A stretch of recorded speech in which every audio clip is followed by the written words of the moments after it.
প্রকৃত ঈমান এমন এক স্বাদ যার হৃদয়ে ঢুকে গেলে আর কেউ কখনো তা ছাড়তে চায় না। আসসালামু আলাইকুম ওয়া রাহমাতুল্লাহ।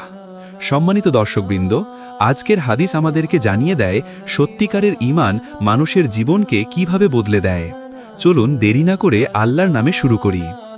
আব্দুল্লাহ ইবনু আব্বাস রাদিয়াল্লাহু আনহু বর্ণনা করেন, আবু সুফিয়ান রাদিয়াল্লাহু আনহু বলেছিলেন, রোম সম্রাট হিরাক্লিয়াস তাকে জিজ্ঞেস করেছিল, মুহাম্মদ সাল্লাল্লাহু আলাইহি ওয়াসাল্লামের অনুসারীরা বাড়ছে না কমছে?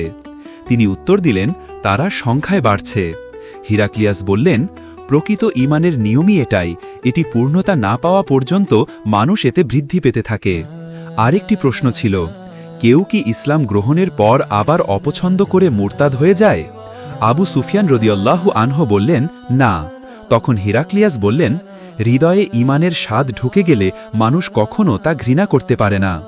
গ্রন্থ সহিহ বুখারী, হাদিস নম্বর ৫১। শেষ পর্যন্ত ভিডিওটি দেখার জন্য জাযাকুমুল্লাহু খাইরান ওয়া বারাকাল্লাহু ফিকুম।